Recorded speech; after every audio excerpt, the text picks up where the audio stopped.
Hello everyone, welcome to my channel Shiksha Academy. मैं नंदिता आप सभी का बहुत बहुत स्वागत करती हूं।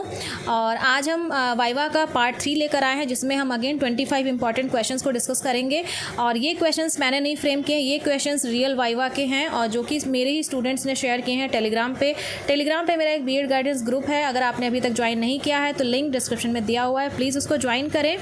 और इसमें मैं कुछ चीज़ें आपको एक्सप्लेन करूँगी, कुछ चीज़ें ऐसी हैं जिसको आपको खुद से थोड़ा सर्च करके पढ़ना पड़ेगा। स्टिल कोई क्वेरी आपकी रह जाती है तो प्लीज़ आस्क टेलीग्राम ग्रुप में यहाँ पे पूछिए, या तो फिर इसी वीडियो के आप डिस्क्रिप्शन में मुझसे पूछिए, मैं फ्री टाइम में ज़रूर आपको रिप्लाई करूँगी। ठीक है, चलिए इस वीडियो को शुरू करते हैं। और ये वीडियो का पार्ट 3 है। पार्ट 1 और पार्ट 2 का लिंक भी मैं इसी वीडियो के डिस्क्रिप्शन में आपको प्रोवाइड कर रही हूँ। अगर आपने वो नहीं देखे हैं तो प्लीज़ उनको देखिए। वो सारे क्वेश्चंस भी एग्जामिनर के द्वारा पूछे गए हैं और आपके सेमेस्टर 2 के वाइवा से ही रिलेटेड है। तो चलिए इस वीडियो को शुरू करते हैं बिना कुछ देर के। वीडियो को लास्ट तक ज़रूर देखिएगा। क्वेश्चन नंबर 1 देखिए यहाँ पे, व्हाट इज़ अलाइनमेंट। यहाँ पूछा गया अलाइनमेंट मतलब जब भी आप ब्लैक बोर्ड पे कुछ भी लिखते हैं तो एकदम लाइन में होना चाहिए, एकदम सीरीज़ में होना चाहिए। ठीक है, आप एक एजुकेटर बनने जा रहे हैं तो आप जितना नीटली और क्लीनली आप लिखते हैं, ठीक है, या इनफैक्ट असाइनमेंट कहीं भी लिखे, वो एक अलाइनमेंट एक फॉर्मेट में होना चाहिए। ठीक है। और दूसरा क्वेश्चन यहाँ है कि परफॉर्म 1 योगा एक्टिविटी। योगा आपके सिलेबस में है, तो अगर आपने उस पर तैयार किया हुआ है तो कोई भी इजी योगा स्टेप आप तैयार कर सकते हैं उसमें, जिससे कि अगर ये ऐसा क्वेश्चन पूछा जाता है तो आप एटलीस्ट उसको आप परफॉर्म करके दिखा पाएँ, या मतलब एटलीस्ट उसके बारे में कुछ बता पाएँ। ठीक है।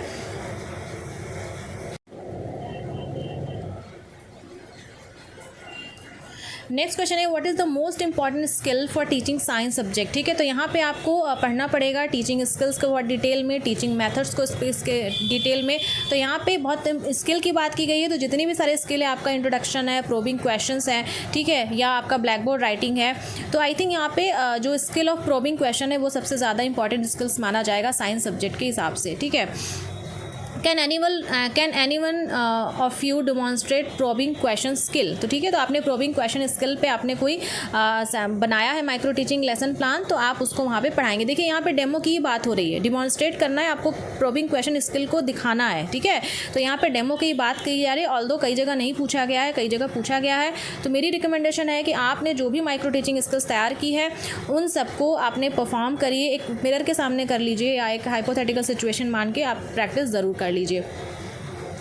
नेक्स्ट क्वेश्चन है, is there any difference between teaching skills and teaching method, if yes then what it is. यहाँ दोनों में बहुत ज़्यादा डिफरेंस है। टीचिंग स्किल क्या होती है, माइक्रो टीचिंग स्किल बहुत सारी स्किल्स है, आप 6-6 मिनट की प्रैक्टिस करते हैं। जैसे इंट्रोडक्टरी स्किल है, तो आप कैसे कोई टॉपिक पढ़ाने जा रहे हैं, कैसे इंट्रोड्यूस करेंगे। ठीक है। रीइंफोर्समेंट स्किल का कैसे यूज़ करेंगे, कोई बच्चे ने जवाब दिया तो कैसे उसको रीइंफोर्स करेंगे, कैसे उसको शाबाशी देंगे। ठीक है, तो ये चीज़ें वर्बल रीइंफोर्समेंट, नॉन वर्बल, बहुत सारी चीज़ें उसमें आ जाती हैं। टीचिंग मेथड्स में आप होता है कि क्या क्या मेथड्स, टीचिंग मेथड्स में बताती हूँ बहुत सारे, जैसे लेक्चर मेथड है, आपका डिमॉन्स्ट्रेशन मेथड है, लेक्चर कम डिमॉन्स्ट्रेशन मेथड है, ह्यूरिस्टिक मेथड है। ये सारे मेथड्स काफ़ी सारे हैं, तो इनको आप ज़रूर पढ़िएगा, काफ़ी ज़्यादा इंपॉर्टेंट है। ठीक है, तो दोनों अलग अलग होते हैं।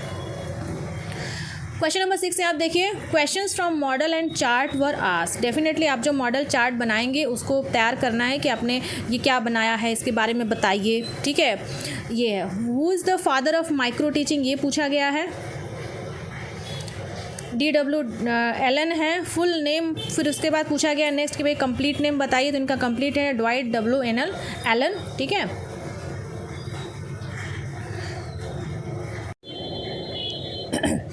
तो यहाँ पे ड्वाइट W. एलन ने माइक्रो टीचिंग का कॉन्सेप्ट दिया था 1963 में, और स्टैनफोर्ड यूनिवर्सिटी USA में। ठीक है, माइक्रो टीचिंग की पूरी साइकिल 36 मिनट की होती है, आप ये सब देख लीजिएगा, डिस्क्रिप्शन में वीडियो है। Who started micro teaching in India. Micro teaching India में D.D. तिवारी जी ने किया था स्टार्ट 1967 में। ठीक है। Component of probing question skill, as usual probing question skills का कंपोनेंट पूछा गया है। Author of stories written in reading and reflecting text. ठीक है, तो रीडिंग एंड रिफ्लेक्टिंग टेक्स्ट में बहुत सारे उसमें आपका बंटी है, उसमें गिजूभाई बडेगा जी की बुक है, ठीक है, शांति निकेतन है। तो उसमें मतलब बेसिकली पूछा गया कि भाई आपने कौन सी बुक पे असाइनमेंट बनाया है, उसके ऑथर बताइए, ऑथर के नाम बताइए, या बहुत बारी हो सकता है कि भाई छोटी समरी बता दो किस पे लिखा गया है, विमेन सेंट्रिक है क्या ये स्टोरी, या मेल सेंट्रिक है। इस तरह से क्वेश्चन पूछा जा सकता है। नेक्स्ट क्वेश्चन है आपका, why are you taught introduction skill, is it any how related to child psychology. ठीक है, तो डेफिनेटली मतलब इंट्रोडक्शन स्किल इंपॉर्टेंट क्यों होता है, क्योंकि जब भी आप क्लास में बिल्कुल जाते ही स्ट्रेट पढ़ाना शुरू कर देंगे तो वो बहुत ही मोनोटोनस और ट्रेडिशनल मेथड हो जाएगा। आप बच्चों से पहले सवाल पूछते हैं, इंट्रोड्यूस करते हैं, भाई पिछली कक्षा में क्या क्या पढ़ा था, याद है कुछ आप लोगों को। ठीक है, तो चाइल्ड साइकोलॉजी का आप यूज़ करते हैं, चाइल्ड को आप मतलब ये एक तरह से करते हैं कि बच्चा सोचे, दिमाग में लगाए कि भाई हमने पिछली क्लास में क्या पढ़ा था, उससे रिलेटेड वो सवाल पूछते हैं ताकि बच्चा थोड़ा सा मतलब जोर लगाए कि हाँ ठीक है ये पढ़ा था या इतना हमें याद है। उसके बाद टीचर क्या करता है, थोड़ा रिवीजन कराते हुए नेक्स्ट क्लास को शुरू करता है। तो चाइल्ड साइकोलॉजी से डेफिनेटली जितनी सारी स्किल्स हैं, इनफैक्ट जितने सारे टीचिंग मेथड्स हैं, ये सब आपके चाइल्ड साइकोलॉजी में आ जाएंगे। ठीक है, सॉरी खांसी आ रही है। अगला क्वेश्चन पूछा गया है डिसलेक्सिया क्या है। मैंने टेलीग्राम पे कई बार इस पर क्विज भी हुई है। डिसलेक्सिया एक रीडिंग डिसऑर्डर है, ठीक है, और जिसमें बच्चे को एक डिसेबिलिटी है, बच्चे को पढ़ने में, रीडिंग कॉम्प्रिहेंड करने में प्रॉब्लम होती है। ठीक है, और अगला इसमें बहुत सारी चीज़ें हैं, डिस्क्लेसिया, डिस्ग्राफिया, फेजिया। ठीक है, आप इसको ये बहुत ज़्यादा इंपॉर्टेंट है सीटेड पॉइंट ऑफ व्यू से। सिर्फ सेकंड सेमेस्टर को ध्यान में रख के मत पढ़िएगा, इसका नोट ज़रूर बना लीजिएगा। नेक्स्ट क्वेश्चन है, यदि कोई छात्र सही से लिख नहीं पाता उसे कौन सा विकार है। ठीक है, देखिए कितना अच्छा कहानी के माध्यम से पूछा गया है। तो यहाँ पे डिस्ग्राफिया होगा। डिस्ग्राफिया मतलब ग्राफ से रिलेटेड है, तो आप देख सकते हैं कि लिखने में उसे प्रॉब्लम हो रही है, तो डिस्ग्राफिया होगा। ठीक है, प्रैक्टिकल सब्जेक्ट का कोड बताइए। आपको प्रैक्टिकल सब्जेक्ट का कोड पूछा गया है, तो EDU BED 108 है। इसमें ABCD 4 पार्ट है। अब देखिए सारी चीज़ें रिलेटेड है। 108 में आपको कुल कितने प्रैक्टिकल कार्य मिले हैं, तो एक 108 में ए है, बी है, सी है, डी है। अगला क्वेश्चन पूछा है पर्सनालिटी क्या होता है। फिर नेक्स्ट क्वेश्चन पूछा है इंटेलिजेंस क्या होता है। तो ये बेसिक क्वेश्चन है, इसकी डिफिनेशन आप लोग याद कर लीजिए या नॉर्मल भी बता सकते हैं। ठीक है, और एक और चीज़ मैं बता दूँ, जो आपका ये पर्सनालिटी है, जो आपका ये इंटेलिजेंस है, इंटेलिजेंसिया है, ये बहुत ही ज़्यादा इंपॉर्टेंट टॉपिक है। पर्सनालिटी में non projective method, projective method बहुत इंपॉर्टेंट है। ठीक है, इंटेलिजेंस में बहुत सारी थियरी है, वो बहुत ज़्यादा इंपॉर्टेंट है। तो प्लीज़ इन दोनों टॉपिक को ना इतना ज़्यादा अच्छे से तैयार करिए, सीटेड पॉइंट ऑफ व्यू से बहुत ही ज़्यादा इंपॉर्टेंट है। कल को आप एमएड का एंट्रेंस वगैरह भी देंगे तो ये सारी चीज़ें आएंगी आपको। नेक्स्ट अगला क्वेश्चन देखिए 108 पूछा गया है क्या है। तो 108 में रीडिंग एंड रिफ्लेक्टिंग टेस्ट है, जिसमें कहा गया है कि भाई कोई एक किताब है, उसको पढ़ के आपको उसकी समरी लिखनी है, उसके बारे में लिखना है। 108C क्या है, अंडरस्टैंडिंग द सेल्फ क्या है। इसमें भी बहुत सारे आपको 2 करना है। ठीक है, वो आप अगला क्वेश्चन पूछा गया है किसी कौशल का घटक बताइए। तो यहाँ पे किसी कौशल का पूछा गया है, तो आप किसी भी कौशल का बता दीजिए। सबसे आसान ब्लैक बोर्ड स्किल का कौशल है, ज़्यादा नहीं है, 3 ही 4 हैं। फिर उसके बाद प्रोजेक्ट में आपने कौन से प्रश्न किए उन्हें बताइए। ठीक है, बहुत सारे आपको प्रोजेक्ट भी करने को मिले हैं, तो आपको ये पता होना चाहिए कि कौन सा प्रोजेक्ट कौन से किए हैं, आप उसको बेझिझक बताइए। क्या आप CBCS प्रणाली से खुश हैं, तो ये तो डिफ़र करेगा ओपिनियन टू ओपिनियन। ठीक है, तो आप इसको अपने हिसाब से अपना व्यू यहाँ पर दे सकते हैं। उसके बाद क्वेश्चन पूछा गया है मेजरमेंट एंड इवैल्यूएशन में क्या अंतर है, मापन और मूल्यांकन में क्या अंतर है। और ये जो टॉपिक है ये सीटेड पॉइंट ऑफ व्यू से बहुत ज़्यादा इंपॉर्टेंट है। ठीक है, और अगला क्वेश्चन है माइक्रो टीचिंग क्या है, मैं बता चुकी हूँ। माइक्रो टीचिंग क्यों ज़रूरी ये भी मैं बता चुकी हूँ। ठीक है,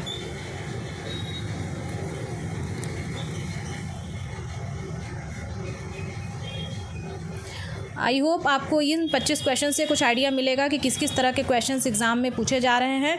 ठीक है, और अभी कुछ और क्वेश्चंस भी मेरे पास आए हैं। अभी जस्ट मतलब मैंने ग्रुप खोला और चेक किया, उसमें ऑपरेशन ब्लैक बोर्ड भी पूछा गया है। ठीक है, तो वो आप तैयार कर लें। और राइट टू एजुकेशन 2009 पे भी क्वेश्चन पूछा गया, वो आप तैयार कर लें।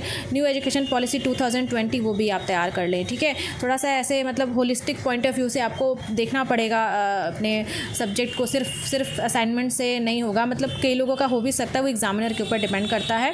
ठीक है, तो आई होप अभी तक पार्ट 3 ये चल रहा है, आगे भी ऐसे ही जैसा भी मुझे कंटेंट मिल पाया, जैसा भी बच्चों ने शेयर किए, क्योंकि अगर बिल्कुल मतलब एक जैसे वीडियो बनाने का कोई मतलब तो है नहीं।